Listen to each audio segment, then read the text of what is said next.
Your perspective. But I can't throw you a contrast based on just Yes, you an can. idea. I would like to know about something before I actually have an opinion, a strong stance on something, No, right? knowing about it taints your opinion. I want your organic response to it. I know this game. Your organic response is what I was looking for.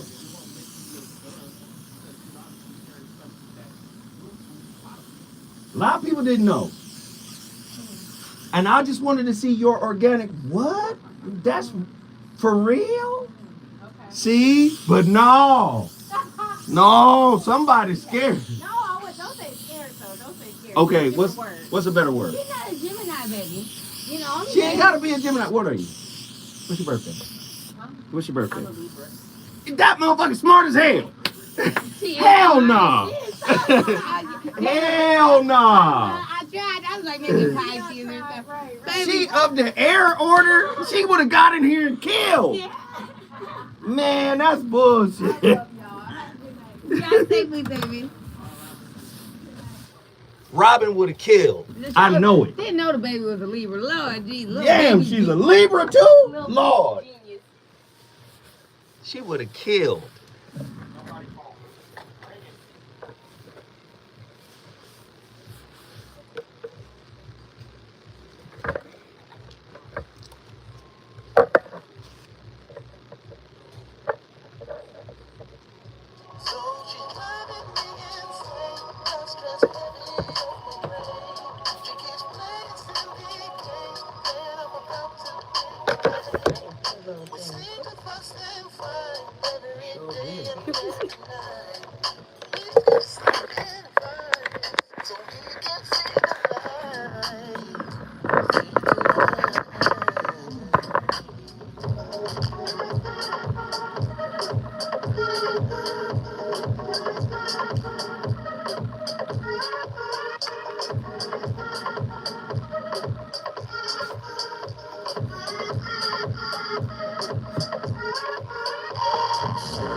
Now, the other thing that I didn't mention, this is concentrating on Piaget as well, is, we talked a little bit in the mythological and shamanic initiation lectures about the idea that human personality evolution is a punctuated upward development. So you move ahead and then you encounter something that gets in your way, some sort of severe obstacle, and it either blocks you behaviorally so that you can't get to your goal using your current behavioral plans, or it's even more complex than that, and it disrupts the whole structure that you're using to integrate your behavior across time. So the difference between that would roughly be the difference between, say, going home to your partner or going on a date with your partner, assuming people still do such things, going out with your partner and them being in an irritable mood. And so what that would mean is that maybe you smile at them or you tell them a joke and, it falls flat, or they respond in an angry manner. And so you're going to orient to that. It's going to make things fall apart a little bit. You might say, oh, the whole night's ruined. You probably don't say the whole relationship has had it, but if that happens enough times, you might. But you might say, oh, the whole night's ruined. Or maybe you'll which is probably a bit of an overreaction right off the bat. Like, my impression as a clinician is that when people are being difficult to get along with, you should let them do it 3 times while you track it. Because then the 3rd time they do it, you can say, look, you've done this. Here's what you do. And they say, no, I'm not doing that. And you say, ha, yes, you are. Because I saw you do it then, and then, and then. And then they're basically screwed. You win right away if you do that. So, but more seriously, if it's just one little episode, it's best to let it go. You don't really have any proof, and maybe there's just some, local thing wrong. 3 times, that's a whole different issue, because then you've got some credibility. And it's a nice balance between being too impulsively reactive, because you should stand up for yourself, right? Well, does that mean that you should respond to every little slight? Well, you're going to be reacting all the time if you do that.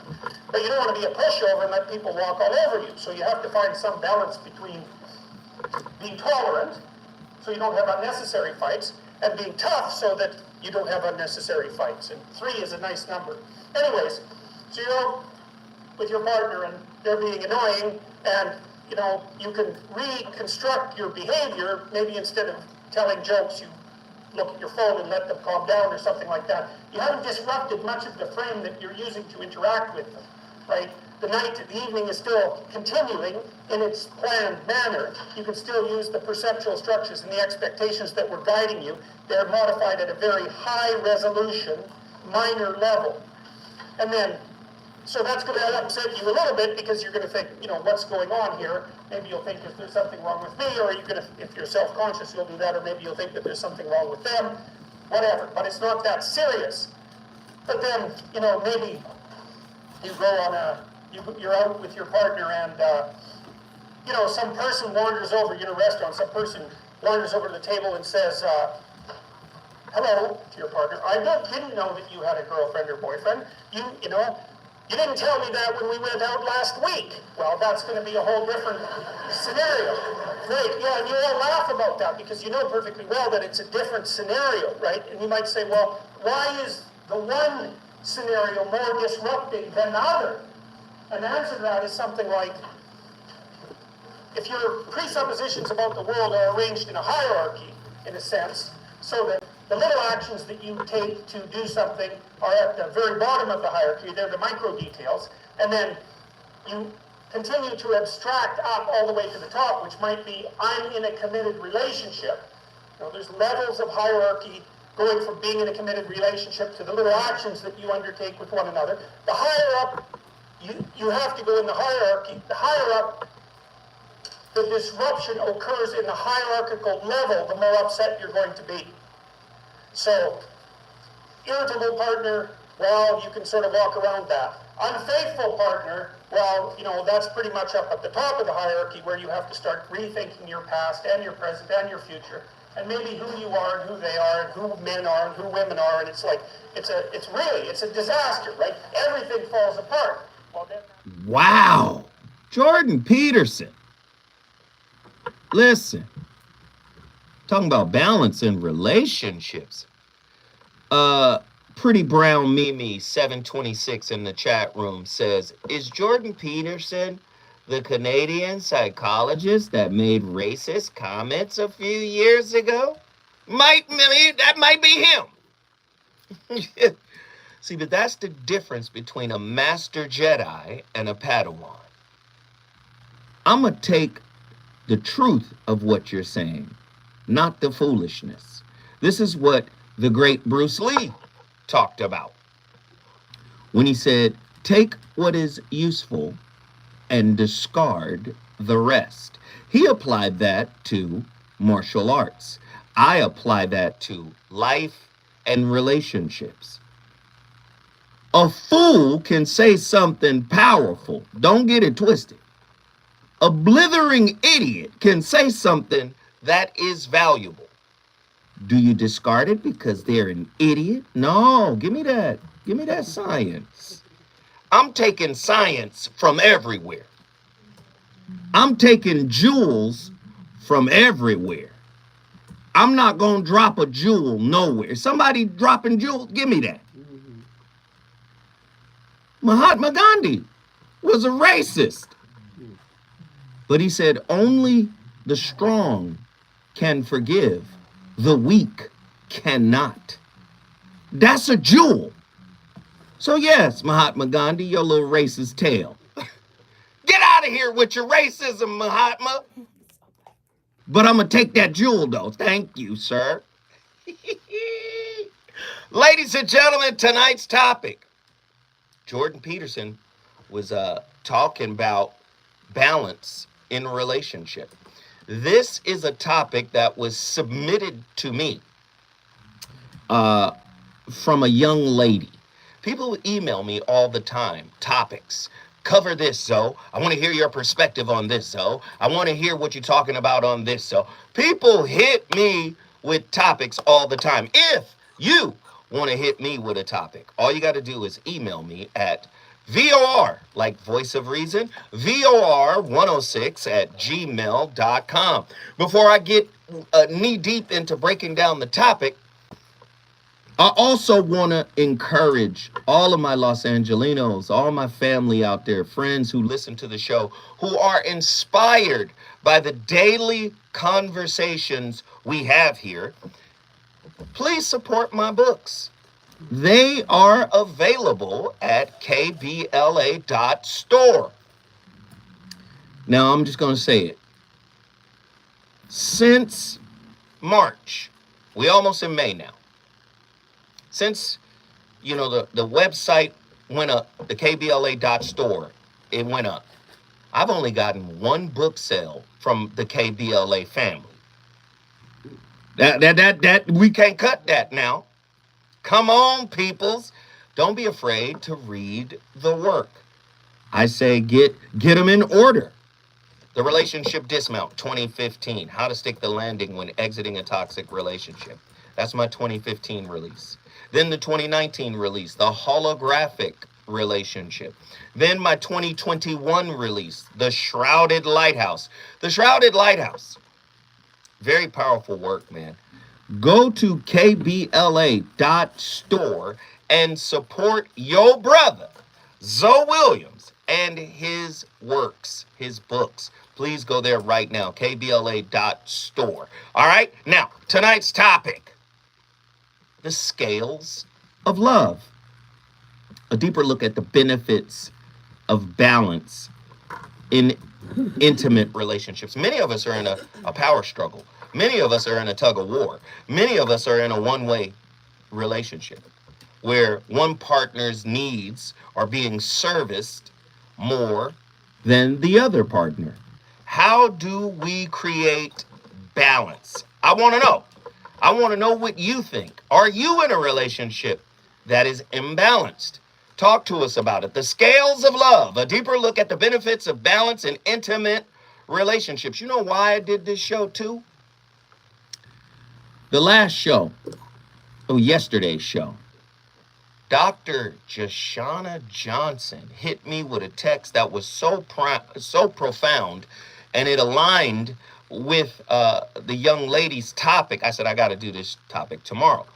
This is what Dr. Jashana Johnson texted me. It wasn't yesterday's show, it was the day before with Tony.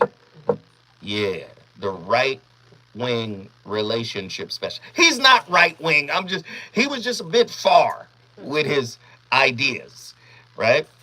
About people accepting you. And what she wrote in response to his appearance on the show via text was, relationships are about balancing two life forces, togetherness and separateness.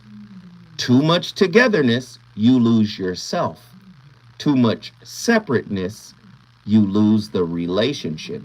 Dr. Jashana Johnson, when we come forward, you know I'm opening the phone lines. I want everybody to get up in here and tell me about your power struggle in relationships. The number to dial is 1-800-920-1580. Trust me, I've got a lot to talk about.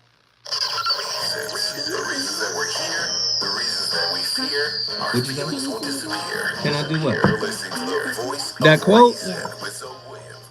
Of course. What in the hell? What in the hell? You know I don't like texting people stuff. Now wait, I can't text from my computer. Let's see how I'm gonna do this. My phone is active. So what I should email you. Where Ari at? Respond to Ari. Boop. Boom. You got it. Everybody hit that like button. What up, what up, what up, peoples? Your brother Zoe Williams is in the building. How y'all doing tonight? How y'all doing? Positive side and negative side of a battery, yeah?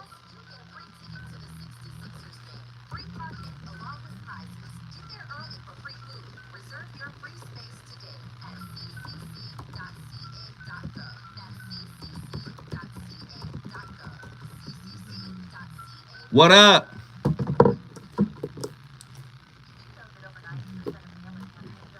Is Dr. Jashana in the studio with you? No, she's not.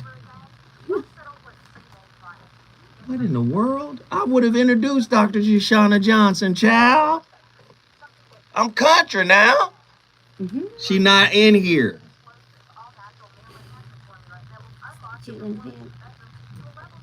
Hey, Chitlin Pimp. Hey, brother. Thank you, man. Thank you, brother. Damn it, brother. Thank you, man. Thank you, Chitlin Pimp. We shouted you out, I think the other day. Hey, Ghetto Gourmet. Thank you, brother. Thank you, brother. We shouted you out, Chitlin Pimp, the other day. You weren't in the chat.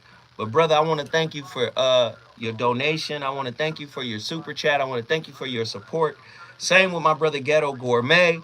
Listen, man, this is why I respect Ghetto Gourmet. He got different perspective. And it's okay. Everybody can have a different perspective. If you notice, I'm allowing everybody's opinion. I'm not here to influence your opinion. I'm just here to present ideas and concepts, and you do with them as you will. But let me tell you something about this topic or about this platform. Sometimes I have to teach y'all about radio. A good radio host will put their guest in their wheelhouse of information. That's a good radio host. In other words, they let them shine.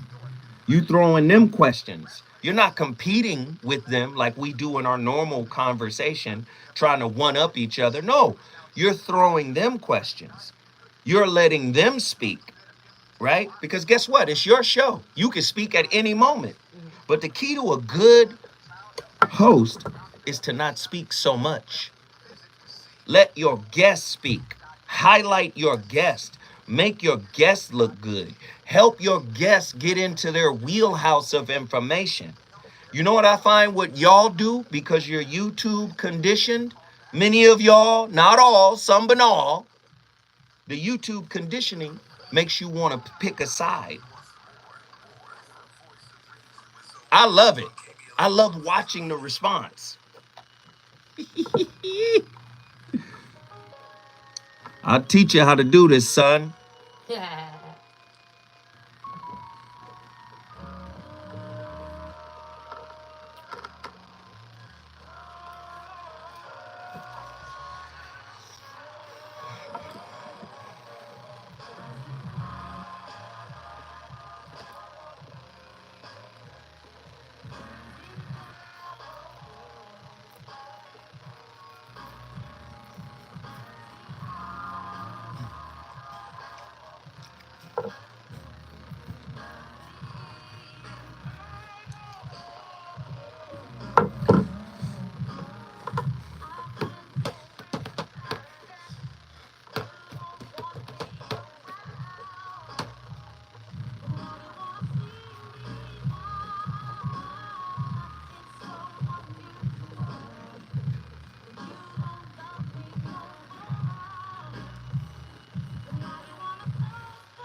Ladies and gentlemen, the voice of reason on a Thursday night.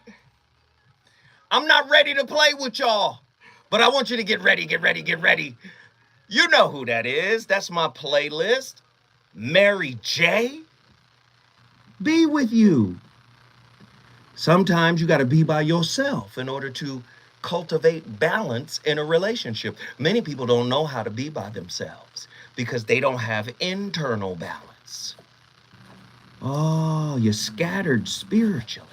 You're scattered psychologically. You're scattered emotionally. You're scattered mentally. So the only solace you tend to find is when you with somebody, because it takes your mind off of your disorganization. Lord have mercy. Don't make me do it to you. Do you have a anxious, disorganized attachment style? Oh, that's one of the attachment styles. I know y'all ain't heard that, right? Anxious, disorganized attachment style. Well, if you got that, chances are you're not going to have the balance you need in a relationship because there's no internal balance. What is a balanced relationship anyway? Do we see each other as equals? Oh, wow. Do we have an equal level of commitment to the relationship? Do we have an equal level of love? Do we have an equal level of understanding?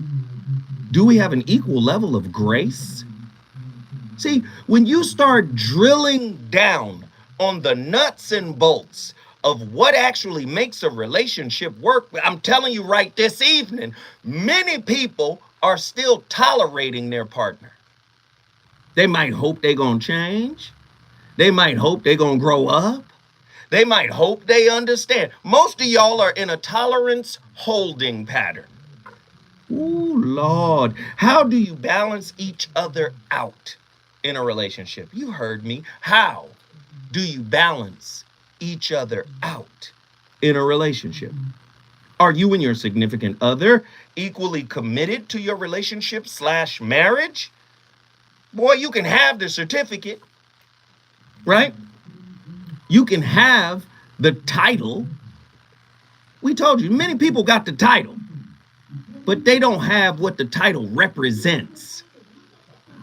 I know people don't want to see it. I know people don't want to hear me tonight. 1-800-920-1580. Get to your phone line. Get there. It's true, right? How would you go about balancing a strong couple? Listen, a strong couple identity with the sense of individuality. Your couple identity is stronger than your personal identity? Oh yeah, that's Rob. You know, Susan's dude. Who are you outside of your relationship? I know. How do you balance it? How do you address imbalance in relationship? How do you create a balanced relationship? Many people are struggling with this. But guess what? This is what I want you to understand about healthy relationships. The imbalance typically comes from something that is not resolved or from a toolbox that is malnourished. A relationship toolbox that is malnourished. The characteristics, let me give you some, of a healthy relationship. Listen, if any of these things are not in your toolbox, there's probably a power struggle in the relationship. There's probably evidence of a one-sided relationship.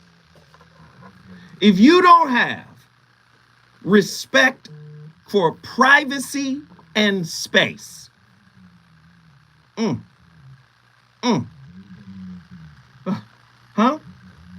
See, a healthy relationship, you got a partner that encourages you to spend time with your friends. Without them, I ain't got to be there. Go on, have fun. They're secure. That's the actions of a securely attached person. Go on, enjoy yourself. Things you like to do, you might want to do them by yourself. Someone who is securely attached, they okay with that, right? Here's some more healthy tips for a relationship. You feel comfortable expressing your opinions and concerns to your partner. Some people, when it comes to communication, are on eggshells. I can't bring that to my partner. That's what the girlfriends are for. That's what the homies is. No. If you can't talk to your partner, and listen, one thing about Zoe gonna tell the truth about himself. I'm one of them people. You can't just come to me with anything. For me, it's how you come to me. If you come with attitude, you come with a smirk, you come with a half smile, you come with any sarcasm or condescension, I'm disconnected. I'm gone. But if you present it right, and listen, what's this thing about women not, show me the proper respect. That's not a bad thing to do. To be respectful. You ain't my daddy. Well, no, I'm not your daddy, but I'm a human. Just bring it to me with respect. You can come to me with anything, just long as it's respectful. You can't come in here and your tone and delivery is ajar. You better tighten up that tone and delivery. Check your tone and your delivery at the door. You got an issue with me, I want to talk about it. But I will not be talked at. I will not be talked down to. And your assumptions cannot lead the discussion. How about that? 1-800-920. Healthy relationships. Do you have these in your toolbox? You feel physically safe. And your partner doesn't force you to have sex or to do things that make you feel uncomfortable. Do you know there are men out there saying, you my wife. By law, I could just roll over on top of you. That thing belongs to me. That cookie between you, listen. When I want cookie now. Make that cookie available as soon as you hear that car driving to the driveway. You understands me? There's some men out there that, listen, force will corrode your relationship. I need y'all to hear these points now. If your partner respects your wishes and feelings, and you can compromise and negotiate when there are disagreements or conflicts, that's the sign of a healthy relationship. Any of these things that are not here are indicators that the relationship is imbalanced, okay? Does your partner respect your boundaries? Do you respect your partner's boundaries? Listen, this is off limits to you. I love you, but this area of me or my stuff is off limits. When I come forward, we're going to break down the balance issue in your relationship. Let's go.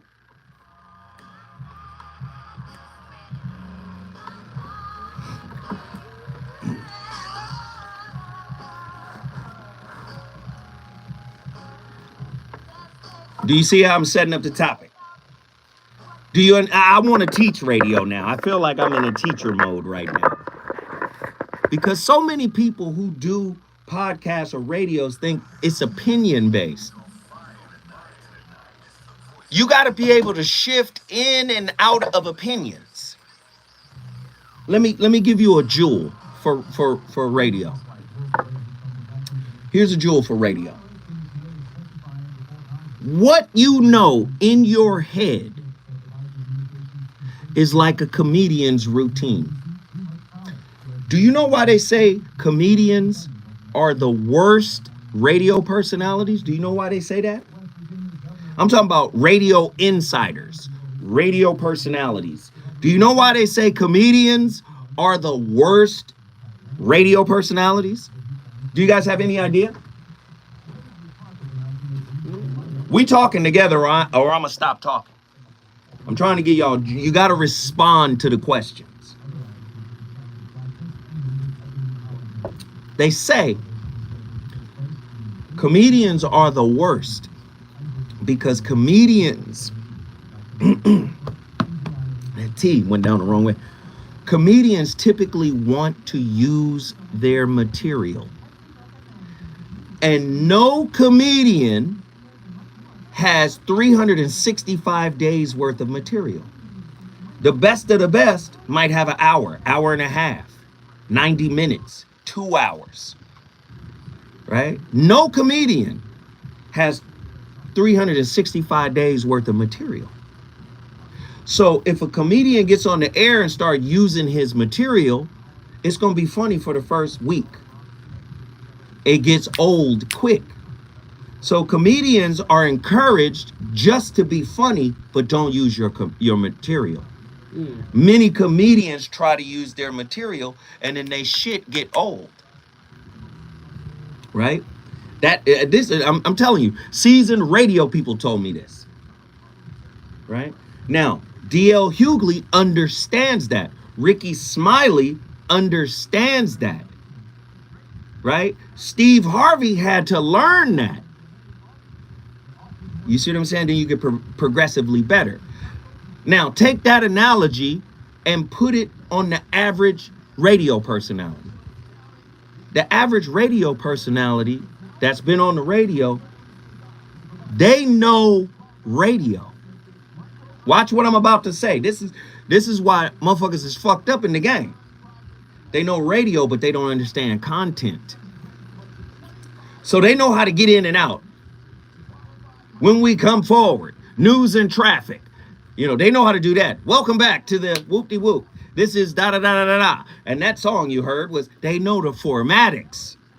But when it comes to what is your POV, what is your perspective?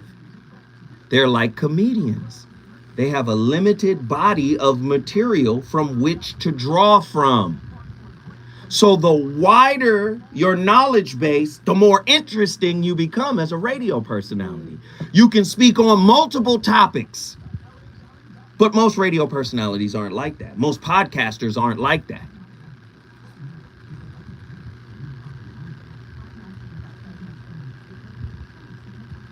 I feel like teaching tonight.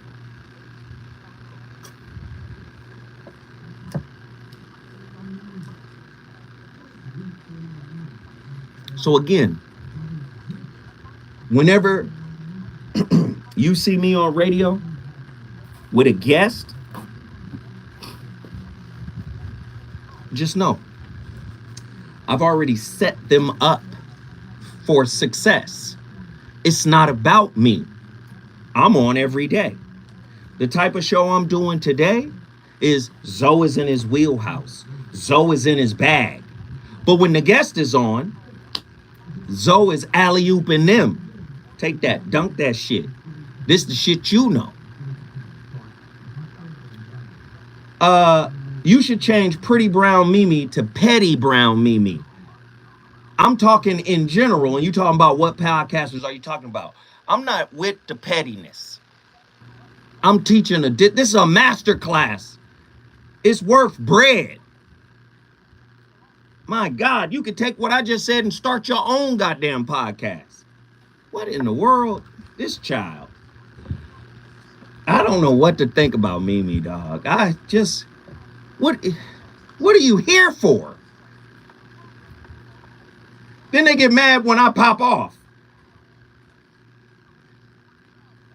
Listen, Mimi, you don't know me. I'm not about drama or mess. Okay? I'm not about the BS. I'm a serious guy. The funniest you gonna see me is on radio. Tell her, Arabia, off the air, am I like this?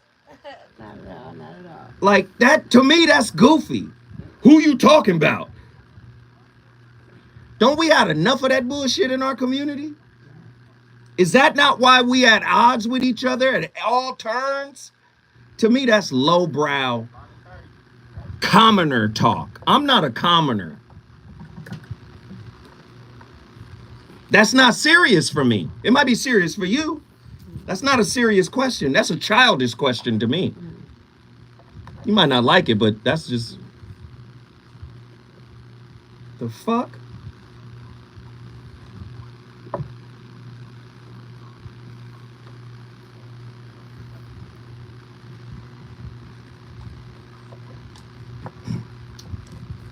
Shit goofy.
Tug of war. I wanted to clarify one thing. I was talking to my acquaintance, and she was telling me about true love.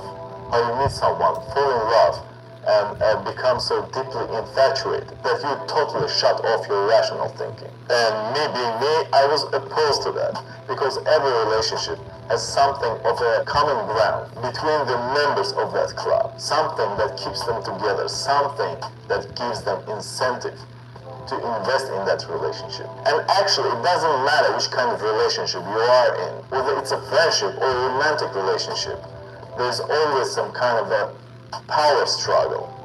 And maybe struggle is not that good of a word, but I would say power dynamics. But of course, it's more obvious in romantic relationships, because there's a slight codependency involved in that. I don't say it's a good thing, but it's usually how it goes. We don't live in a utopia, so forget about that perfection. So what do I mean by power dynamics? As being a captain of a ship, there has to be a captain. Only one captain, which doesn't mean that other personnel is not that valuable, because without them the ship will sink. The captain is like a director of a film. He is the person calling the shots, but the rest of the crew has specific tasks without which a film wouldn't be complete. So in order to have a balanced relationship, you have to take into consideration what kind of role you have in a relationship and what kind of a role you are comfortable with. Masculine energy is active, aggressive, whereas feminine energy is passive, supportive. And that's why conventionally you would see men being the heads of their families. Of course, nowadays there's a lot of guys having a lot of feminine energy, so a flipped role scenario is becoming more common. Masculine energy being the leader in a relationship doesn't mean a kind of a tyranny. It means that the leader is elected and approved by everyone. I would say majority of women are more comfortable being feminine.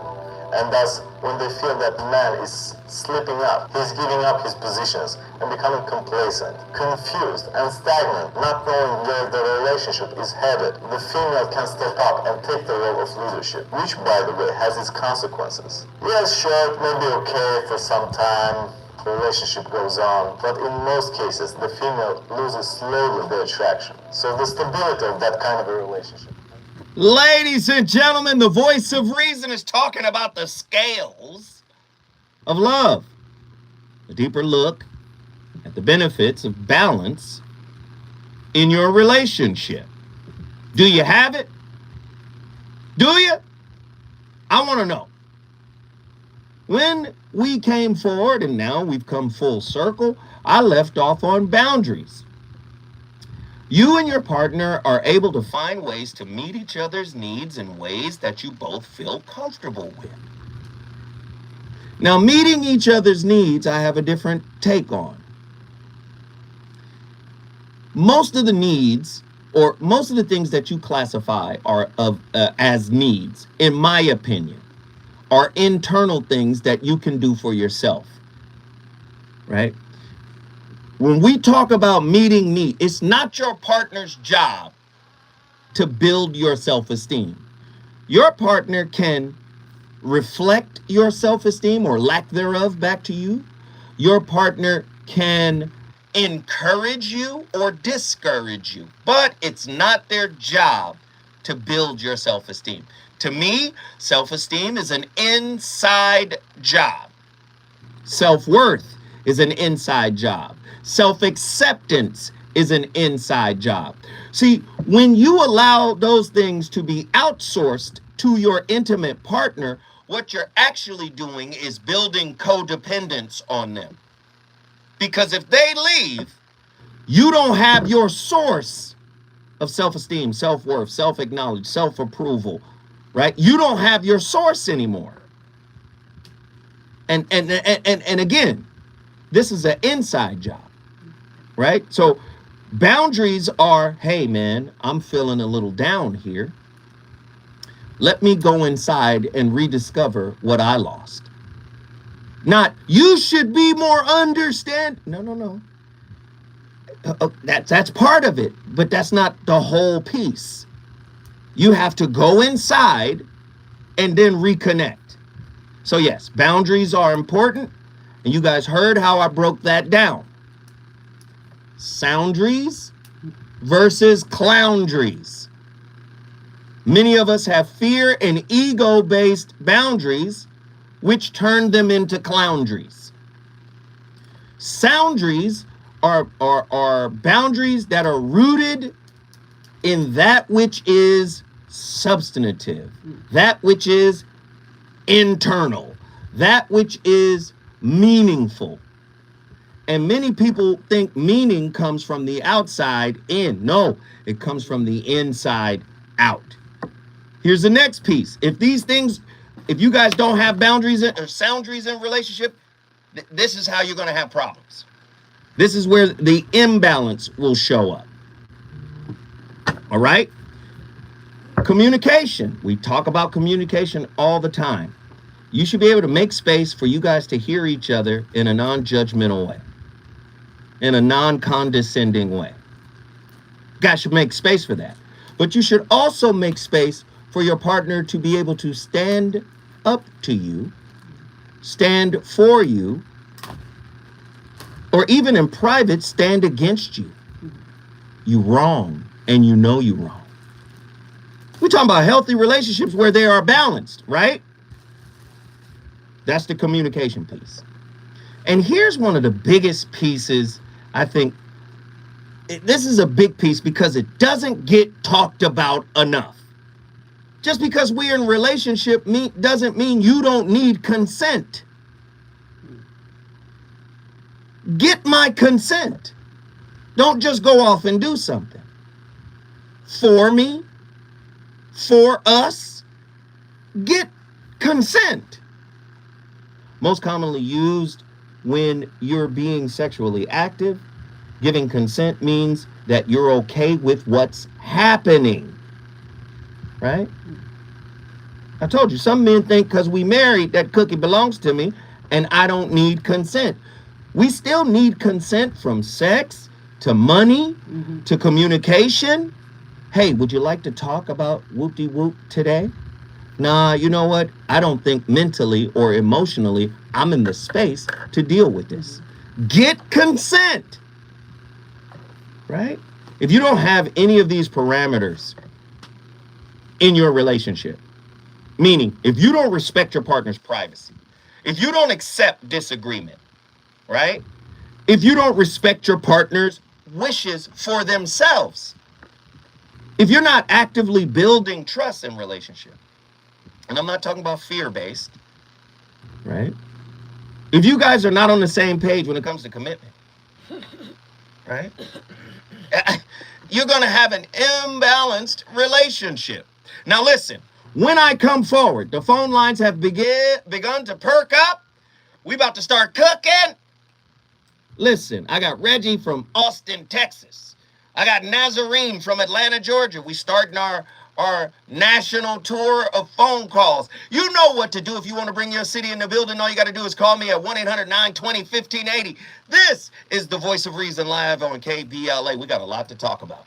Is it good to you? More Voice of Reason with Doug Williams when we come forward. Listen, I'm a nice guy, but don't claim victim.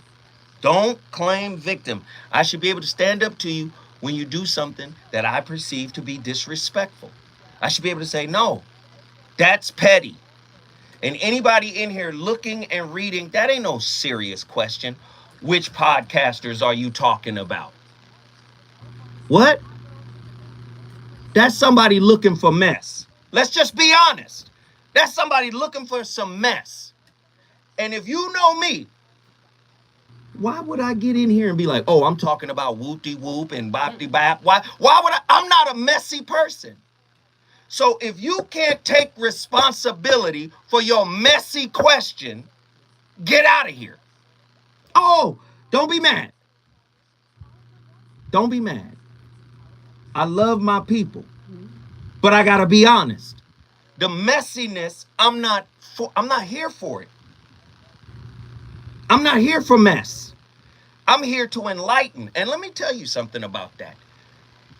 Do you know how much a fucking struggle it is for me who sits in the lounge every day, cigar lounge, cultivating topics, to come in here and see motherfuckers on divergent rants and different conversations, how much time, energy, and effort I put into my shit, and then this chat room gets turned into AOL chat, and motherfuckers is in here talking about all types of wild shit when I've devoted my time, energy, and effort outside praying, pouring liquor and honey and water, out here praying to inspire somebody, and this shit get turned into a nightclub.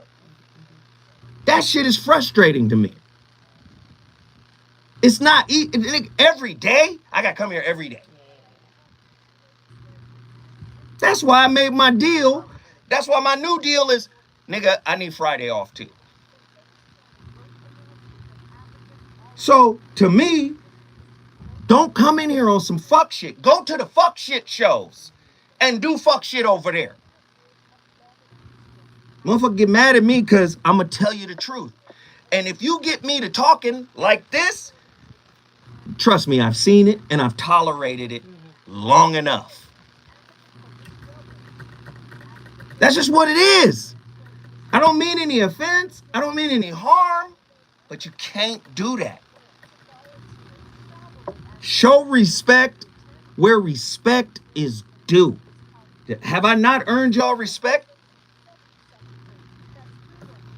I'm just asking.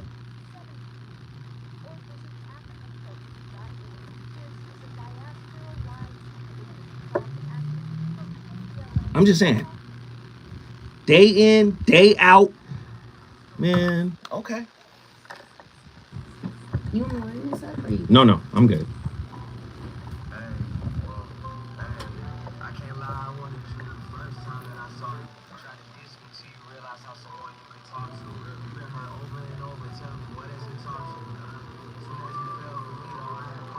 Oh yeah, she will.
Ladies and gentlemen, friends and family,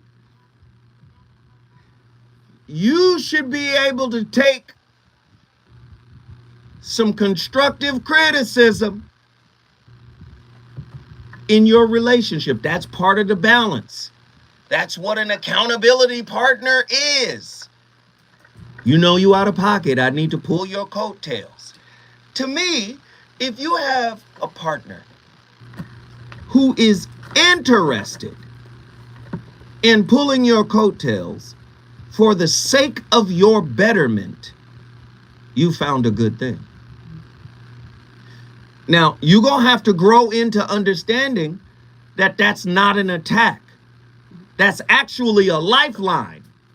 How many times, these are the symptoms of an imbalanced relationship. How many times have you ignored a lifeline because of what your ego said? Because of what fear said? And you might not like it. You might not, hey, you, stop doing what you're doing. And I'm saying this out of love.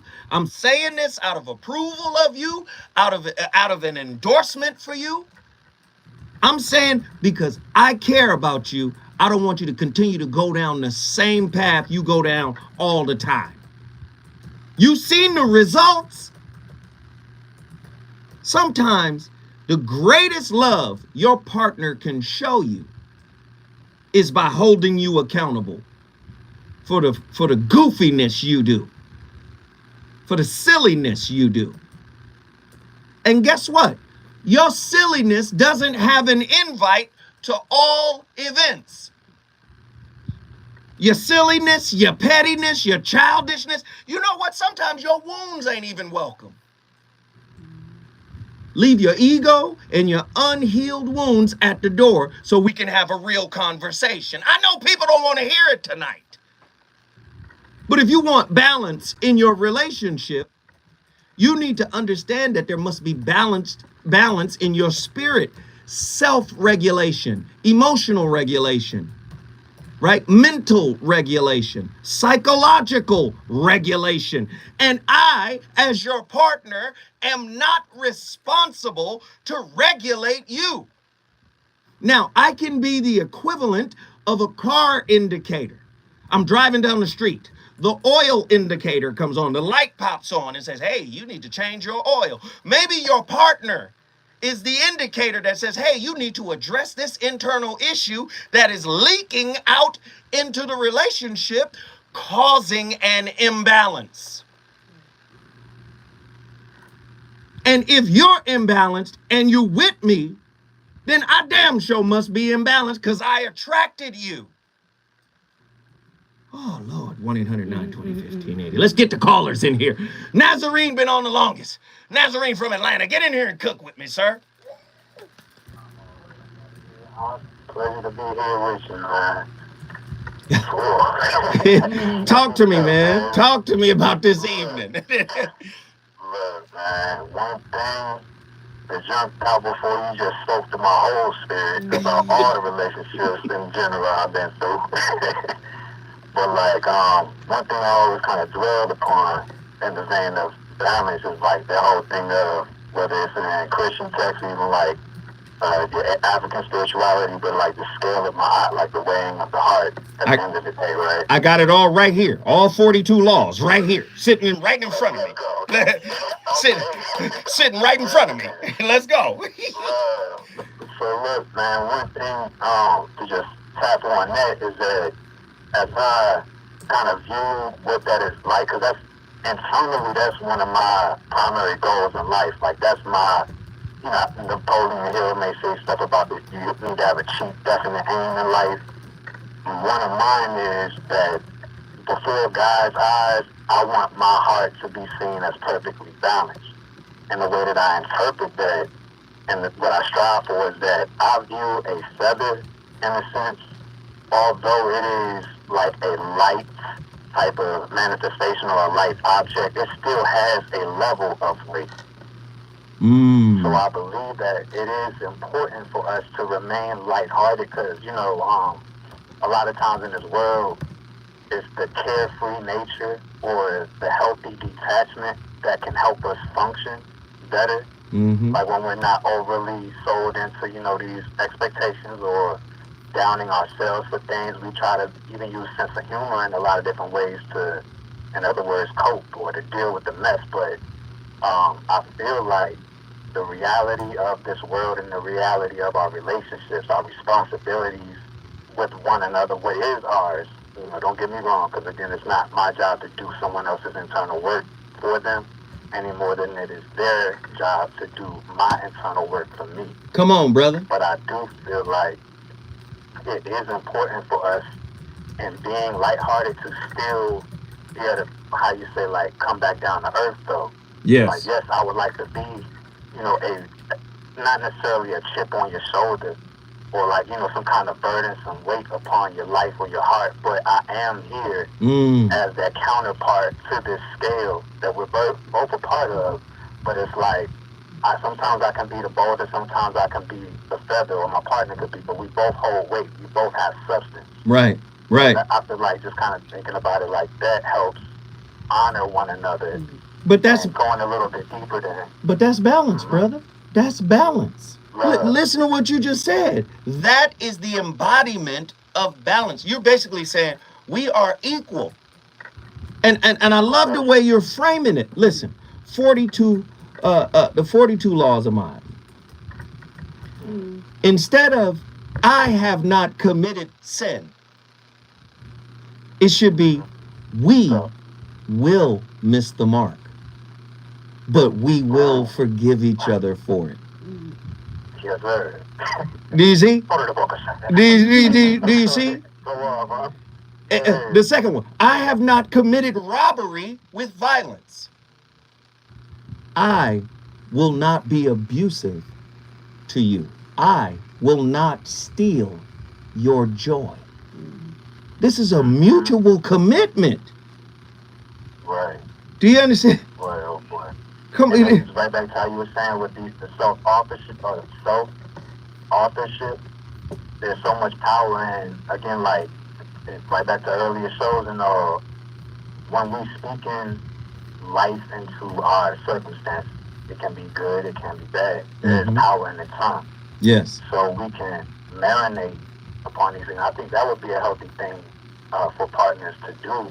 If you're not already doing it, potentially do it more, but take the time to potentially revisit these different principles that each of you are living by, or you might hold near and dear to your heart. Open them up to the floor and see how, as a unit and as a couple, you can both, say, personalize it. Like, make that a mission statement for yourselves. Turn it into an affirmation that speaks to the healthy balance that you would like to continue to maintain. Because I think if you're that's big. That's big. You're on the right track. I'm on something right now. Nazarene X. From Nazarene X, this is what we should do. No. I'm gonna get it. I'm gonna say it right. Hold on. We're gonna take Nazarene over. But yes, this is what we should do. We should create a 42 laws of Ma'at journal where we recontextualize each law to fit intimate relationship. Okay. Who is Ma'at? She was the Egyptian goddess of balance, of truth, of justice, the scales. Oh, when we come forward, stay with us, Nazarene X. We on fire tonight.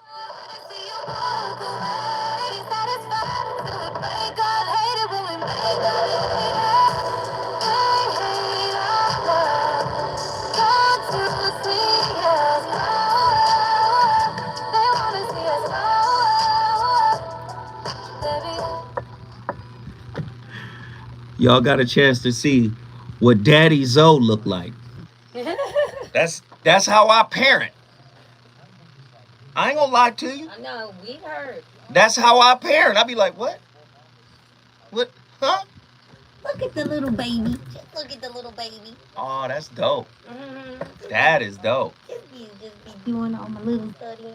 That is dope. It's in me, baby. It ain't on me. Let my son or daughter fuck up. I'm gonna be like, what? Did you get whooping? Did I? Yes. But I'm not a big whooper, even though I have whooped. I will whoop you now. I will whoop you. You got to push a nigga to whoop now, but I got one whooping in my life, and I wash my face. I remember it. Wash your damn face. My mama said, all right, you come out this house tomorrow, that face ain't washed, I'm gonna get you. She got me, baby, she got me. We ain't never had that conversation. I said, baby, you ain't never gotta hit me. I understand, lady. And Baby, you ain't never got to hit I was me. in 3rd grade. I said, oh, she's serious. I said, okay, and it can get okay. I don't know how y'all kept getting beat.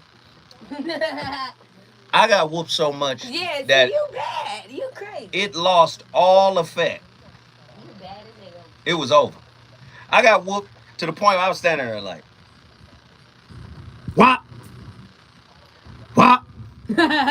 You bad. What? Oh, so you can handle my whooping now.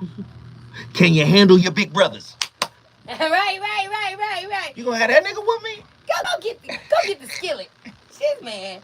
Go get the skillet on your ass, though. Shit. Yo. I like the journal. We should totally do that. Yeah. Here she go. I like the Maya journal. I love her. We should totally do that. Are they worth the wait? Trust me, this gonna be crazy. How about the child was his, and he still had to pay child support. It's a very heated topic. How is that right? Mama's baby, daddy's maybe. I just have so many I questions know. I want to Yo, ask you. I was like the kids in this country. I know. Yo, What? No. How does he maintain his composite? I still want to pinch his lips. Why can't you open up, brother? So Spider-Man on the inside. They don't show their weaknesses. How do you make one so well? So Williams, the voice of reason.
Turn it off. We can't chill. We can't chill. You know why we can't chill? We can't chill because we imbalanced. You understand? We uncomfortable. We're frustrated. We don't get to listen to this record. Do you understand me? We got to earn guys less chill. See, that's our problem. We want to run the less chill while we got problems. We got internal wounds. We got resentments. We got frustration. We got silent contracts that are not being fulfilled. But we want to chill. Huh? We want some crawfish. We want a crawfish meal. Let's go get some Louisiana style crawfish. Let's go down and get some crab legs. See, we want all the accoutrement. We don't want to do no work when it comes. Relationships is all work. And I would say 90% of the relationship work is internal work. Can you imagine if you spent 90% claiming instead of blaming? 90% of your time claiming what you co-created, claiming the mess you co-created. Can you imagine what type of balance your relationship might experience? The best way, listen to me, somebody meme it. Somebody meme it. I want somebody to meme it and put it on Instagram. Somebody do it right now. The best way to check your partner is to check yourself. Huh? Everybody want to correct their partner. Everybody want to call their partner to the floor. You know, if you would have did this, you know, guess what? Did you make space for me to do what I did? Huh? Oh, yes, our experiences are fragmented. little puzzle pieces.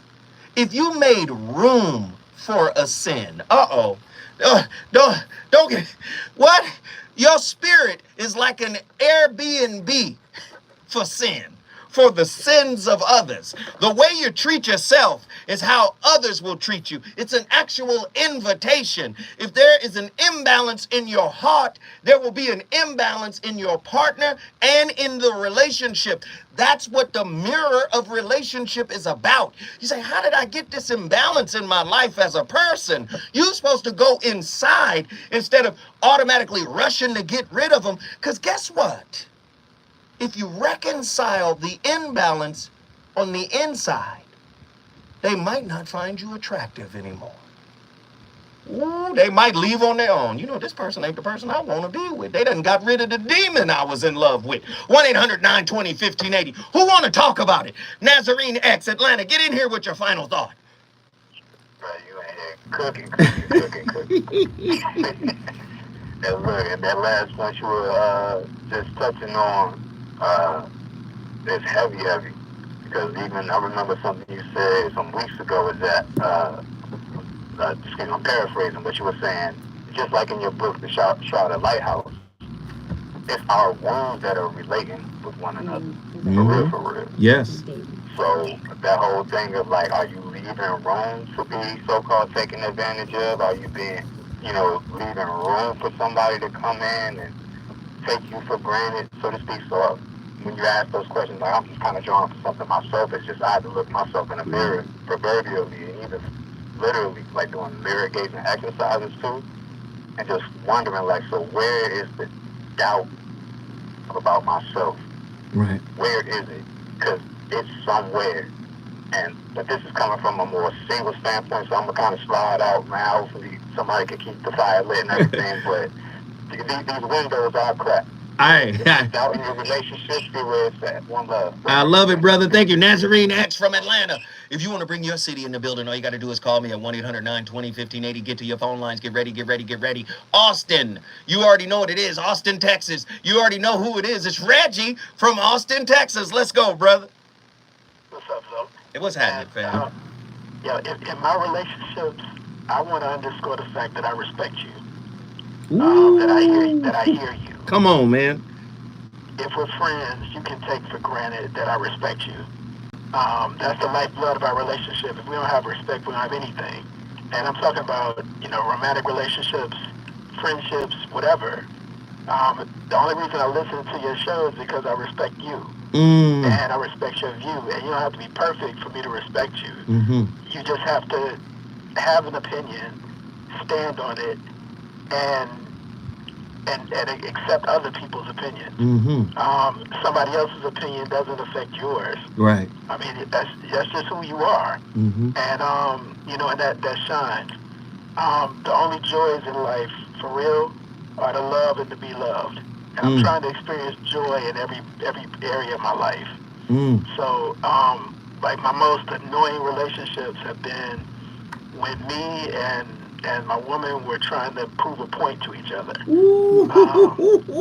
Come on, Reggie. Hey. Trying to prove that I'm smart enough, that I'm stable enough, that I'm just enough. Mm-hmm. And while we're trying to prove a point to each other, like every now and again, you kind of snipe at the other person to kind of let them know that, all right, this is who I am. Mm-hmm.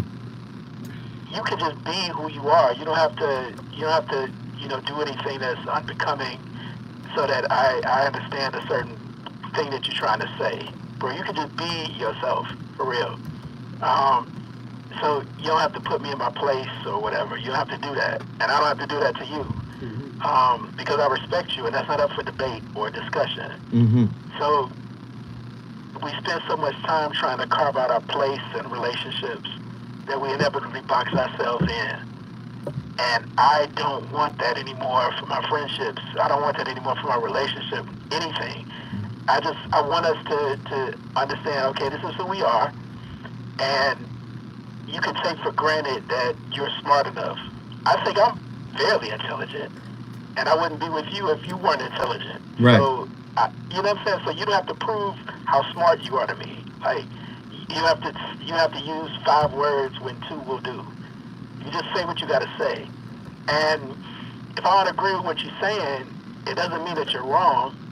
It just means that I don't agree. Right. And we can still have a friendship without agreeing on everything, you know? Mm-hmm. But there are certain points and there are certain principles that we do agree on that are just, irrefutable, you know what I'm saying, unshakable. Mm-hmm. Those are the things that ground us in our relationship and our friendship, whatever it is.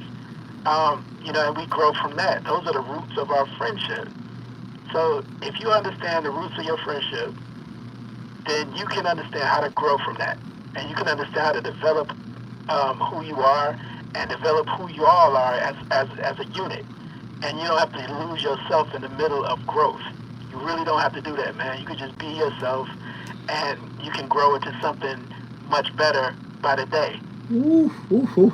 Reggie, Austin, Texas, man. Hey, this is the jewel of Austin, Texas. My brother calls in and heats it up every time. You brought Austin, Texas in the building. We appreciate you for the insight, brother. Thank you, thank you, thank you. You got a seat at the table. If you want to bring your city in the building, all you got to do is call me at 1-800-920-1580. When I come forward, more callers. The phone lines are jumping. Let's go. The reasons that we're here, the reasons that we fear, our feelings won't disappear. You're listening to the voice of reason with Williams on KPLA Talk.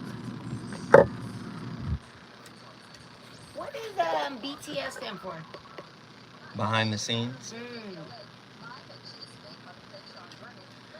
Hey, I don't know where y'all gonna be. We got a date. We got a date for the situation shift. You ready for the date?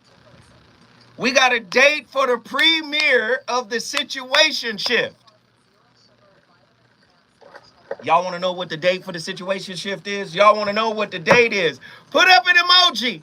Whatever emoji you want to put it up. We have a date for the situation shift. We've got a date for the situation shift. Where are those emojis? I need to see emojis. Let's go.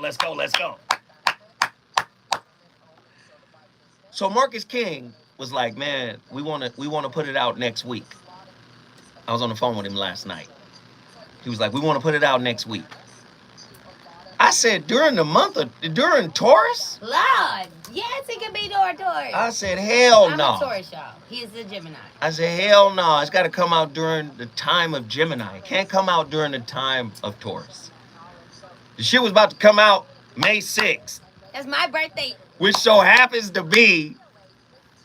My birthday. Oh, God.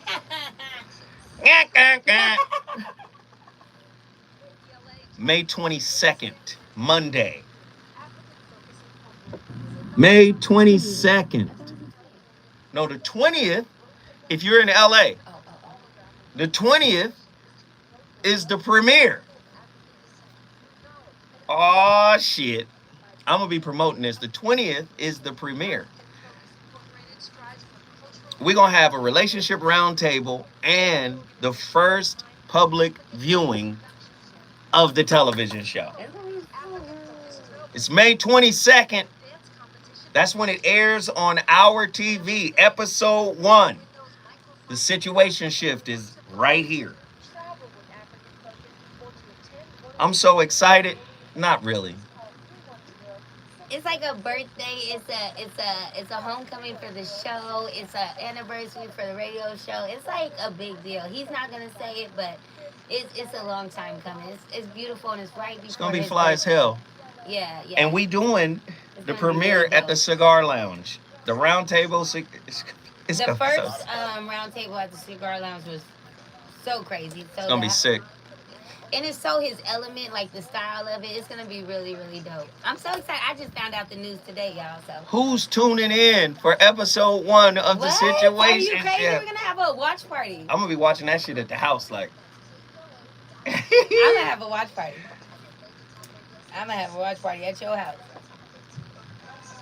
There you go.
Sometimes our relationships feel unbalanced. You feel like you're putting in way too much and you're not getting that much back.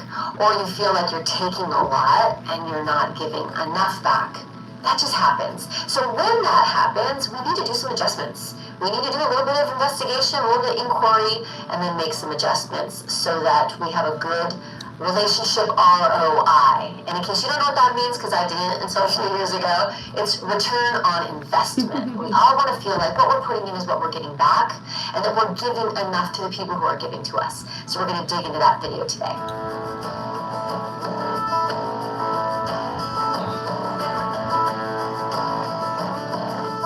I'm Stacey Rockline. I'm a relationship literacy coach, and I help people to create, strengthen, and deepen their emotional connections. So when you have an imbalance, it's no big deal. It's something that totally happens. We go through changes in relationships. Sometimes we go through a season where it gets off balance, and then it pulls back in. It ebbs and flows. Sometimes this person needs more. Sometimes this person needs more. And sometimes a relationship is actually only in our life for a season. And it becomes time to stop putting our energy in there or stop taking from somebody that is putting in a lot toward us and move on to something else. This is the impermanence of human relationships, which is perfectly okay. But when you get into this situation, I'm going to give you 3 different things to ask yourself so that you can get back into balance. And the first one is, what is the nature of this relationship? And you're going to have to be really honest with yourself. I mean, this is where we get into trouble, right? When we've got 2 people and one person thinks we're best friends and the other person just thinks we're friends. And when people have different categories that they've put each other in, they're going to have different expectations, right? There's a different expectation of what a friend does versus what a best friend does, of what a boyfriend does versus what a spouse does. So then when you've got different categories, and then you can... I had to play her. When I first heard it earlier today, I said, this is transactionalism couched in relationship talk. Can I tell you something about ROI, return on investment? Do you know your wounds are investing in the wounds of the person you attract? Most of your relationships are a payoff for your wounds. Dr. Deshauna Johnson came in here and said, what? She said, listen, your central nervous system is relating. You heard Patrick Carnes say we're trauma bonding. You heard Zoe Williams say, no, we're not trauma bonding, we're shadow bonding. Transactionalism is an outgrowth of a materialistic society. So people will take the concept and marry it into relationship jargon. She even used some of the church's vernacular when she said it's a season. See, buzzwords get people to think, oh, they speak in my language. No, they are implanting an ideological virus. Let me tell you something. You don't give to receive. You give because your cup runneth over infinitely. But many of y'all don't believe that. Many of you guys believe your cup is half empty and you ain't got it to give. Hold on. That's why I always question, say, are you really a giver? Or are you an investor? Are you a relationship broker? Most of you are. Oh, I've put too much time into this person. I've given them too much of my time, and I need to see some return. See, you live in a transactional society. You live in a toxic society that is ever evaluating, ever judging, ever discontent. You look at, this is what I gave, this is what I did, and what you did doesn't equal what I did. Do you see where your focus is? None of you are good Samaritans in your relationships. And low key, most of you are takers. You're not a real giver. Most of the givers you know give because they get some kind of payoff. That wound in the background is saying, thank you, give again to this toxic person because you get some kind of boost from the toxic interaction. You're a white knight. You're a Captain Save 'em. You're giving because you're getting something on the back end. I know people don't want to hear it tonight. You're just as much of a user as the person you claim is using you. I'm sorry. I'm sorry. I don't know who I'm talking to this evening, but somebody listening. That's why the scales of balance are imbalanced. 1-800-920-1580. Attila from Houston, Texas. Get in here. She finally called. What up, Attila? No. Oh my gosh. First of all, let me just say thank you. Oh, thank you, sweetheart. I appreciate it. You're welcome. I am just like, I don't want to get emotional, but thank you. You're welcome. No, you're welcome. Shout out to my girl Sonali in the hey girl. Shout out to who? Say her name again. I love you so much. I literally brought the relationship dismount a second time and sent it to my girl Sonali, and I was like, girl, you got to get in the chat. You got to get on it. Like, it's incredible what you're doing. So Thank you. What are your thoughts on tonight's topic? Oh man, I'm definitely a relationship broker. Hands down. But listen though. But listen. I've been doing a lot of research on myself, and I mean, I feel like I have been set up to do this way because of how I grew up, and I'm having to unlearn a lot of things. Coming from a narcissistic family structure, it's all about what am I going to get? What am I going to get? And I would say that my role in the family structure shifted. I went from quote-unquote golden child, I guess you could say, to scapegoat. So I say all that to say that if you are someone who's experienced being a scapegoat, the whole idea of just giving honestly doesn't necessarily exist because you never have that choice. That's big. That's big. But are you breaking up with the narcissistic pattern that actually that nurtured you, that birthed you, that you grew under? Are you breaking the ties to that?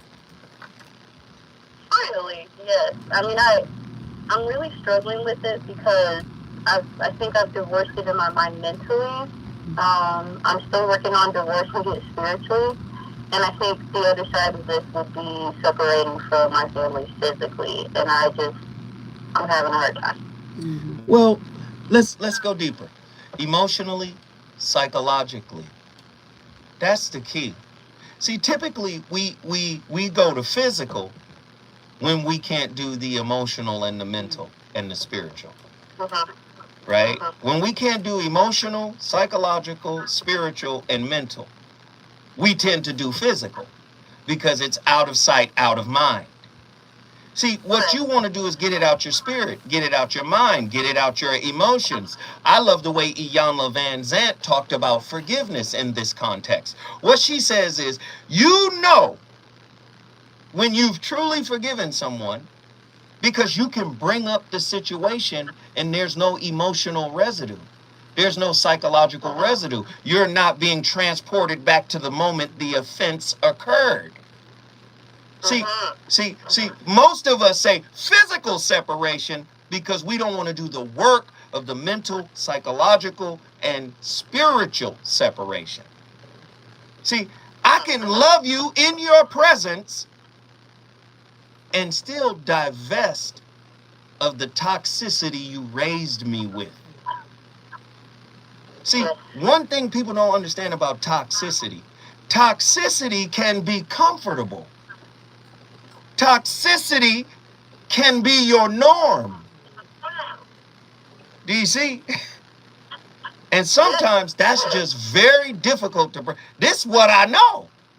This is like spicy pickles and pig feet. It's like hog head cheese and crackers. It's hard for me to break up with that. Right. Right. Look, I don't do the swine, but I feel you. So I feel you on that one. I was talking in the chat about The Game of Life. I'm pretty sure you're familiar with that book by Florence Scovel. And she talks about love. She made a really good point to a woman in her book, because this woman was so upset about how she was done in this relationship, and Florence basically points out to her, you think you love him, but you don't. You don't love him, you hate him. Man, when I read that, I had to read it like 5, 6, 7 times. I was like, ain't no way.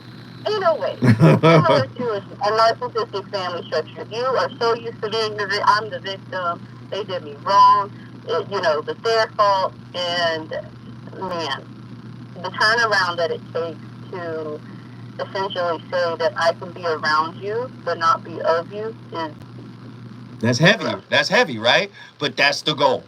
And let me just tell you right now, you're on the path, and you sound very young. My daughter is 23. Yeah, she sounds 12. I'm almost 30. You see what I'm saying? So you sound young. So I'm right on that, right? So here's the thing. Now that you're on the path, please understand that this is a lifelong path with ebbs and flows and peaks and valleys. But this is a lifestyle to be in this mindset. And I just want to encourage you to stay on the road. Atala, we appreciate you so much. You brought Houston, Texas. What's up with that turkey leg, huh? Yeah. We appreciate you. Thank you so much. If you want to bring your city in the building, all you got to do is call me at 1-800-920-1580. This is a national show. We got people calling from all over the country. Listen, if you want to bring your city in the building, you know what you got to do. We're going to have some tough talk. We're going to have some tough love. But trust me, it's all coming from a good space. When we come forward, the conversation shall continue.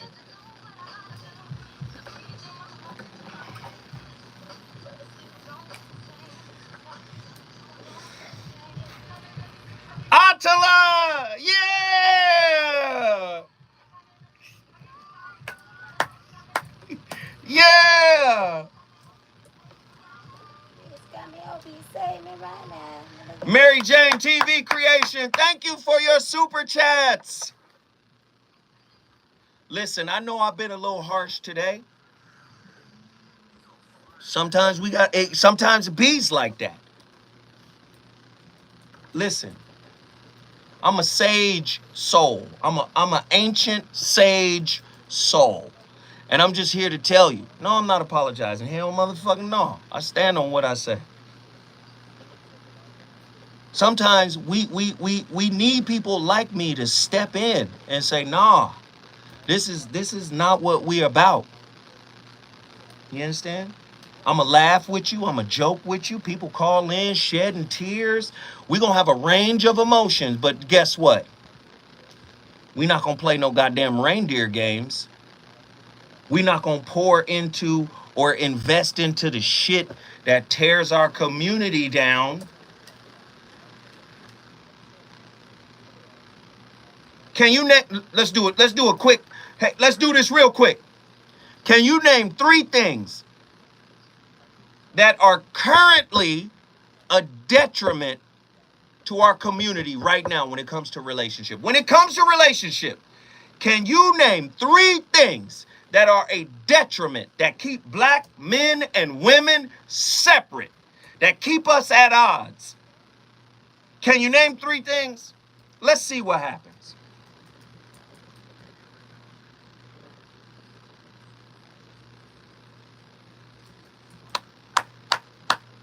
Let's see. Mary Jane TV did it again. Thank you. Brandon Terry, first cousin. Thank you. Media, poverty, wage gap. Look at that. Lack of respect for one another. Child support, welfare, disrespect. What else? Let's go. Ignorance, disrespect, social media, communication, and no willingness to understand each other. Keep going. The fuck it. What about colorism? Oh, yeah. Baby, who you telling? Oh, competition. Child support, feminism, miseducation. Somebody else said feminism, families, hatred, disloyal knowledge. living by bullshit image and standards, morality, integrity, laziness. Look at that. Self-doubt, lack of imagination, and no sense of who our real enemy is, aka self-judgment.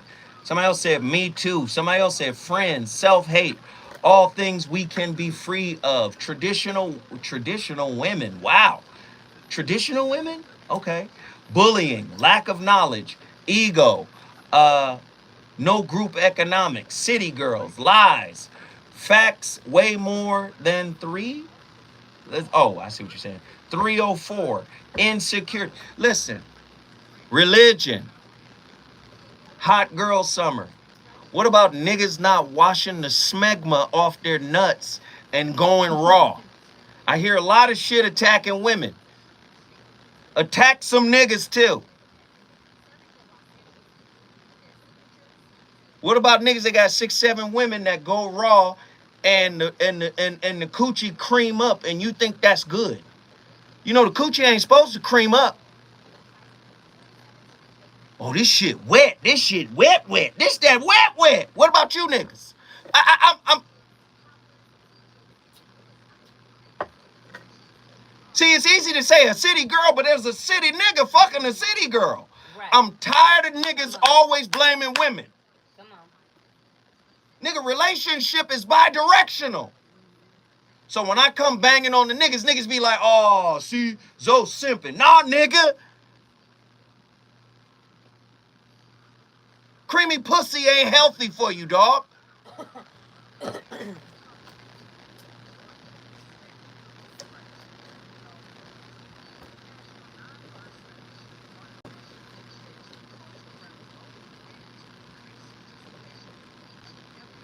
You know her pussy stink because of you, right? Okay.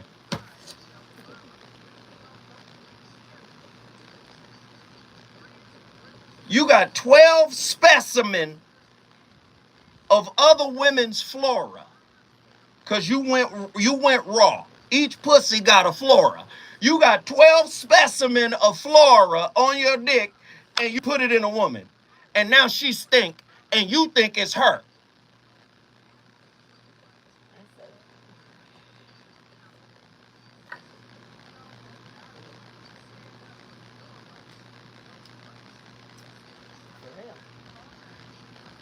Talk about like she a hoe. Oh, the city girls and feminism. Hey, Raw Dick Dandy. Raw Dick Douglas. Dirty Dick Daryl. The fuck? A nigga should be uncomfortable unilaterally going at women. That means by definition, it means you're not accountable. If it's always the woman's fault, that means you are the physical manifestation of unaccountability. Because I'm a punk. Because I'm a punk. Like on the wood, because I'm a punk. Y'all mad at me? I see niggas is quiet all of a sudden.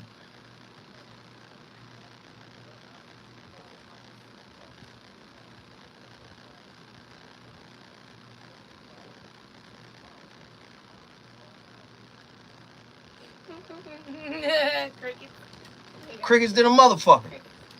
Quiet than a mother. Quiet than a church mouse. Oh, opinionated ass niggas.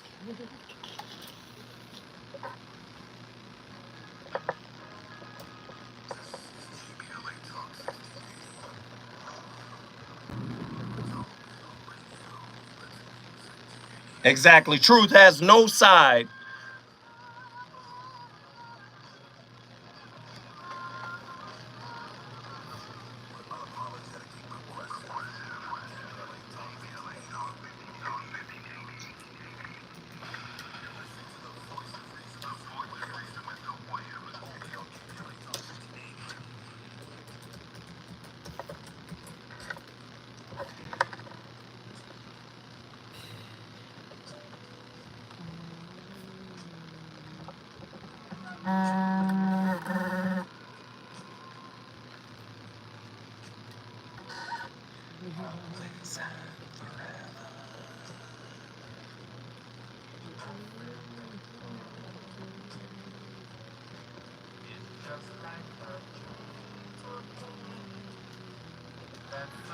Andy, turn this off.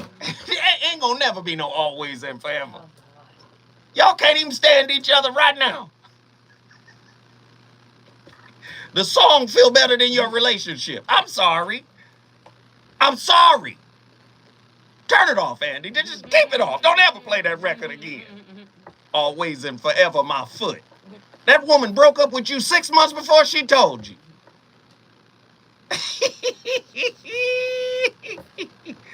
The scales, the balance in your relationship is severely lagging. Signs that you're in a one-sided relationship. They're not there for you like you're there for them. Huh? I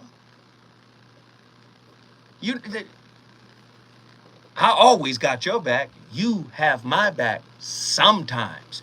You have my back when it benefits you. Huh? You're the only one who puts work into the relationship. Can I tell you where the work goes? The work is not, oh, I planned a dinner for us. That's menial. That's cool, but that's menial. Oh, that's fine. That's good. It's superficial to me. Now, you can say that that's everything to you. Fine. If it's everything to you, great. But for me, that's superficial. Oh, I planned for us to go to the movies. Great. I planned for us to take a boat ride. Great. Did you plan to talk to your mama about the unhealed wounds between you and her that keep manifesting in our relationship? Because the boat ride is just seasickness for me, because I got to deal with you and the wounds that you carry from her. Do you know that boat ride would be much better? That boat ride would be much better if you and your mama was on good terms. Ooh. Everybody talk about put in work, but don't put in no work in self. All the work you put into a relationship will be for naught if you're not what you expect. If you expect somebody to be the savior to your wounds, to your hurt, you're going to be disappointed over and over again, because you have uplifted an unrealistic expectation. Whew.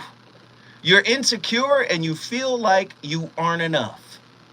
That's a one-sided relationship.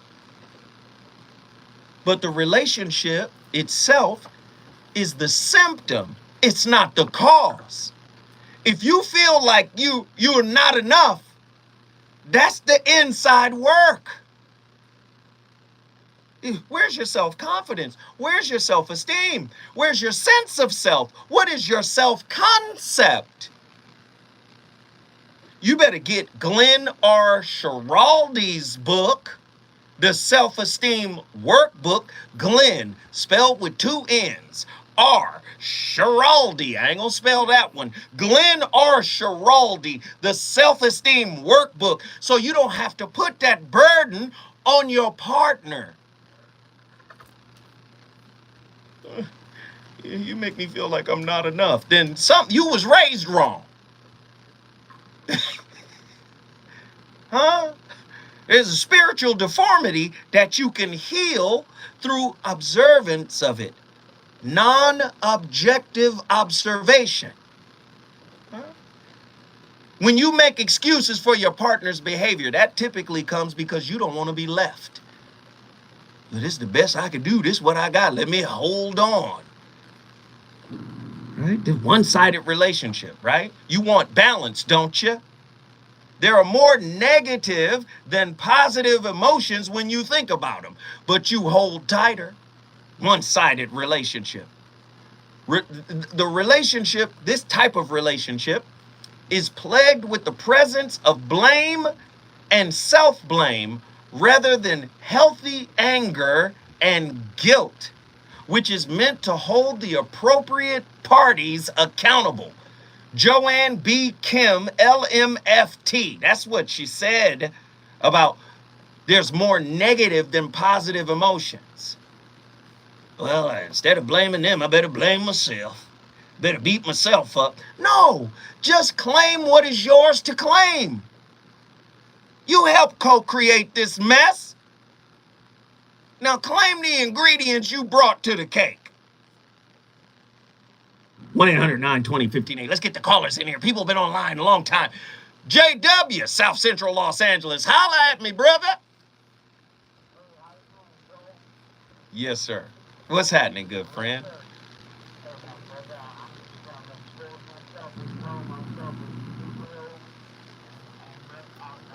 Rest other people to my truth and my reality, my brother. So anyway, like I mentioned once before, I've been married and I had to learn the hard way, and pain was a good teacher. I married someone prematurely.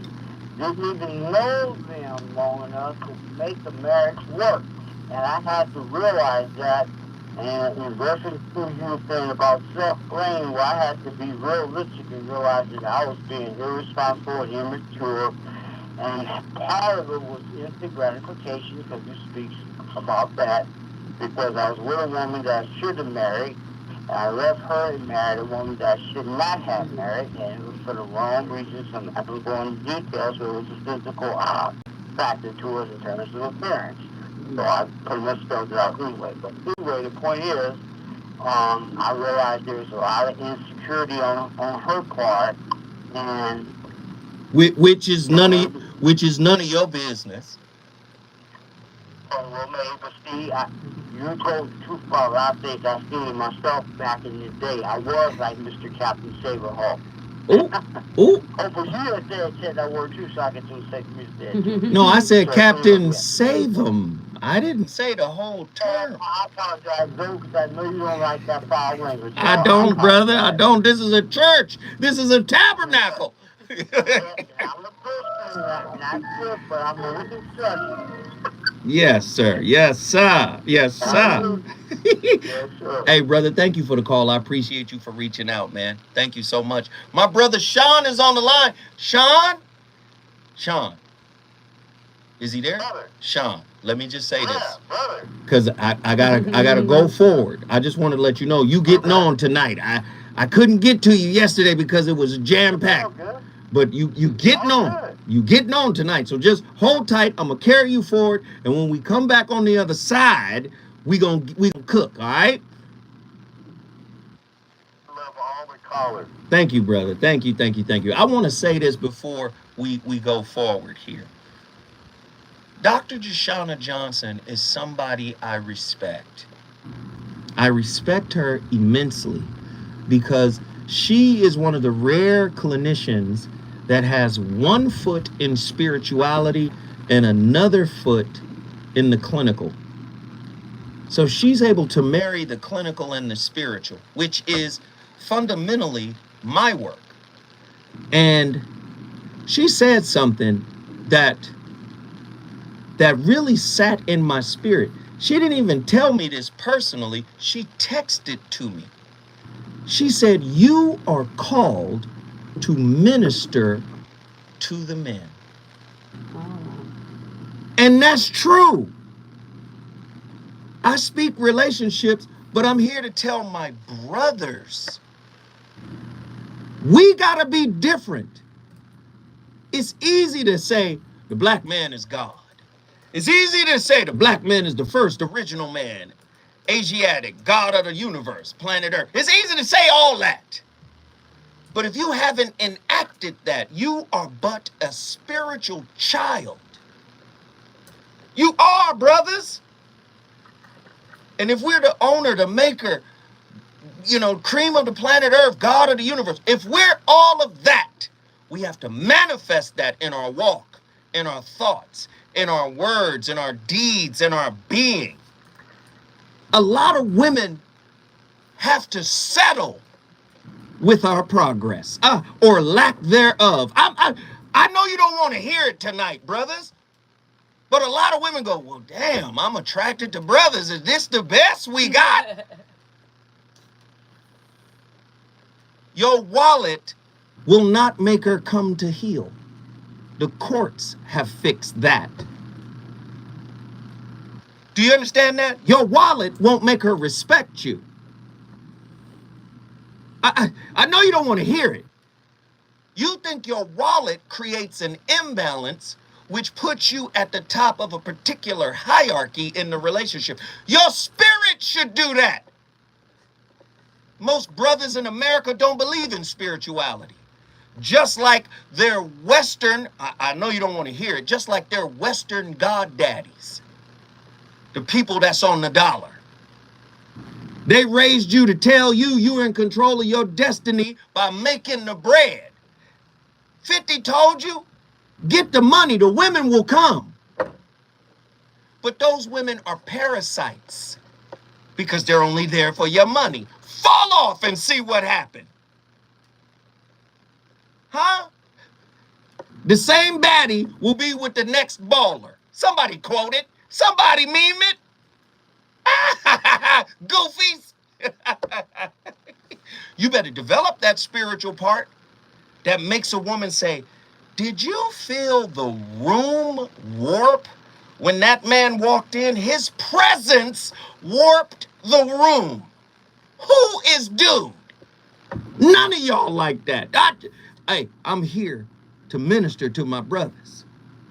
I ain't never in a day had to beg a woman for her attention. Not one. Not one. Not one day of my life. Thank you, Jesus. Thank you, Allah. Thank you, Buddha. Thank you, Brahma. I don't care who I gotta thank. I ain't never had to beg. My wallet ain't never had to be my representative or my spokesman. Hey, look at my car key. You see what kind of car I'm in? You see my clothes? You see what kind of belt? It matches my shoes. I ain't never been him. Have you? Oh, when we come forward. When we come forward, I'm going to the phone lines. Lord have mercy. We cooking tonight. We on fire. We still got a lot to talk about. More voice of reason. Bill Williams. When we come forward. 15 million California Medi-Cal enrollees to have eligibility status reviewed starting this month. Aisha Cairo here with your KYP News, brought to you by Miranda Street, story courtesy of California Black Media. Where we at, y'all? Where we at? As of April 2023, California has 14 months. God is good. I ain't gonna get no ice cream, Sammy, from the fridge. That's funny. That's that virgin organic olive oil right here. We're not worthy. We're not worthy. A lot of brothers don't want to hear that, though. Your motherfucking... The woman got more respect for your car. Got more respect for your clothes than she do for you. You know, he dressed real nice. Y'all seen the memes with the ugly ass monkey, but he got on the Coogee sweater? That's most of these niggas. And I'm not even talking aesthetically, I'm talking spiritually. Ugly than a motherfucker. Unattractive, but got bread, be sitting there with the Coogee sweater on. Narcissistic. Inflexible. Abusive emotionally. Don't communicate. But got on the flyest gear, got the expensive whip, got the fly kicks, but spiritually impoverished.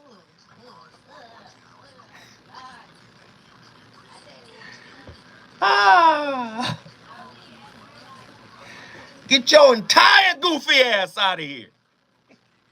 Don't leave a part of your goofiness nowhere. I come in this motherfucker with a hoodie on. And some Levi's jeans with a crease in it. Have you ever caught a woman just staring in your mouth?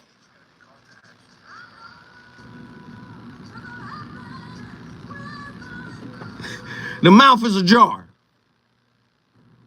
Happens every day.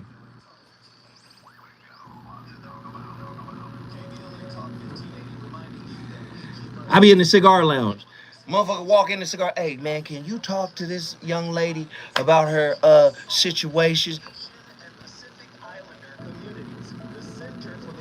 Zoe, I know you're busy. I know you're chilling in here right now, working on you. But can you talk to this brother right here? This brother going through. Your mouth is ajar.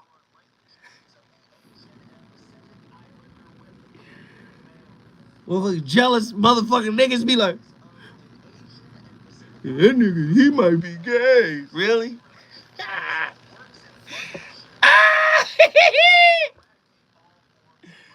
Something he different. Yeah, nigga, real different.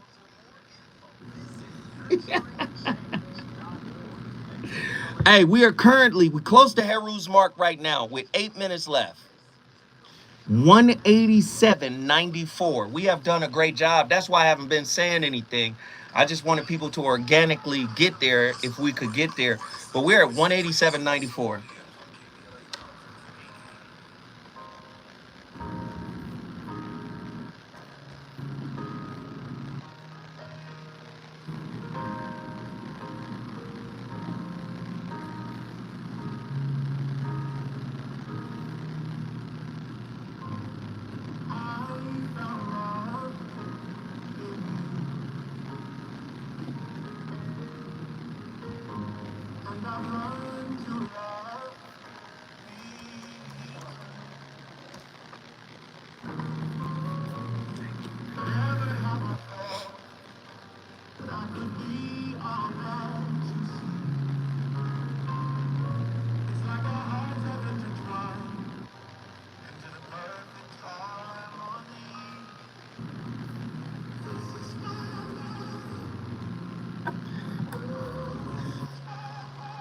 Turn this dude off. Don't nobody love nobody like that. That's music now. Don't get caught up with art. You got to make your life imitate art. This is why I love. That's my brother Major, by the way. My playlist has been my co-host all night. But let me just say, if you want balance, you got to find it in yourself first. Agree or disagree, finding balance in a relationship involves two individuals making a conscious effort to build a positive relationship. It's not easy to commit to one person. Nonetheless, if the two partners invest the same energy, their relationship might have a chance to flourish. Are we here for each other?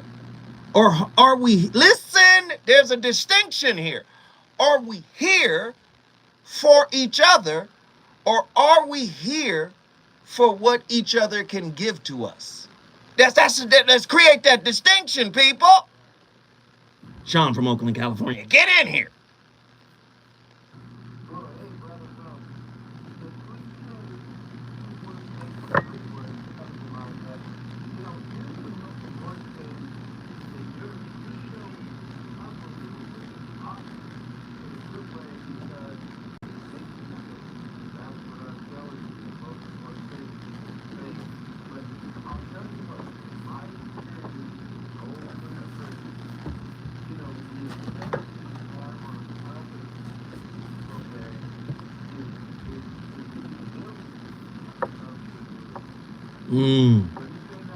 I hear you.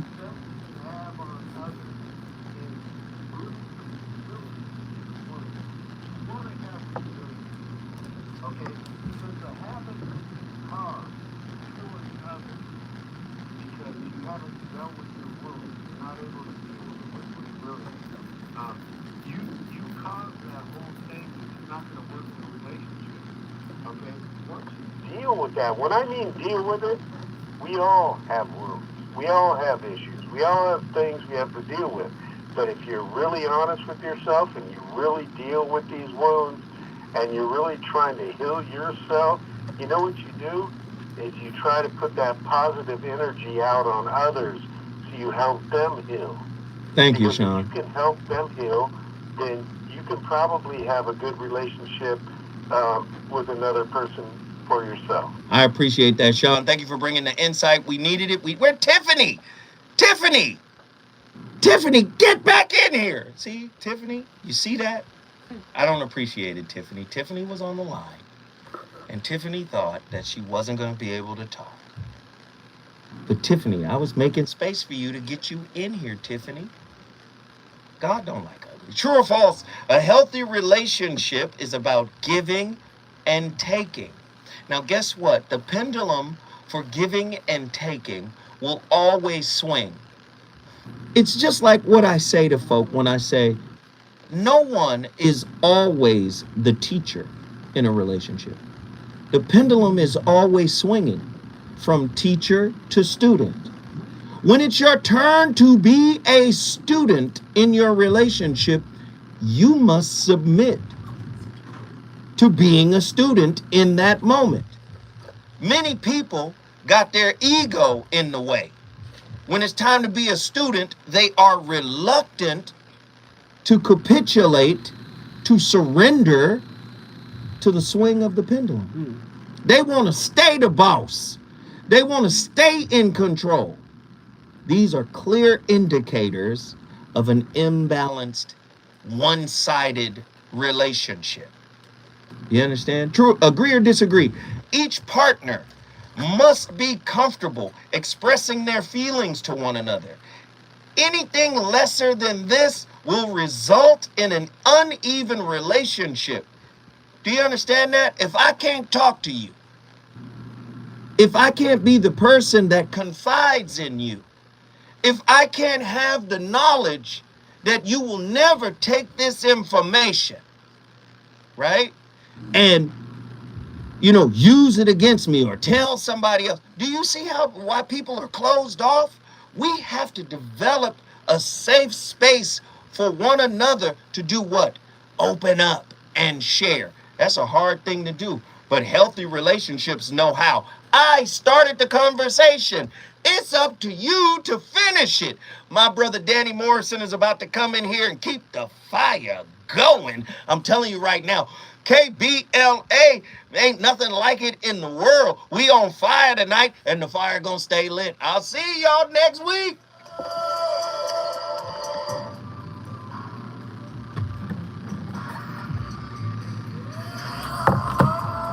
Good shit tonight, y'all. Appreciate y'all. Number love and appreciation to everybody who tapped in tonight. I love y'all. I love y'all. I love y'all. Thank you, thank you, thank you, thank you, thank you. The final total tonight was 207.92. I appreciate each and every one of y'all. Everybody. Mimi, everybody. I appreciate everybody, man, but we got to hold each other accountable. We got to be good to each other. We got to be balanced with each other too. You know what I'm saying? When it's time to fucking check somebody, we got to check them respectfully. Respectfully. Checking is pulling somebody's coattail, pulling them to the side. Hey, let me talk to you. Sometimes we got to do it in front of them. It just got to happen. Number love. Appreciate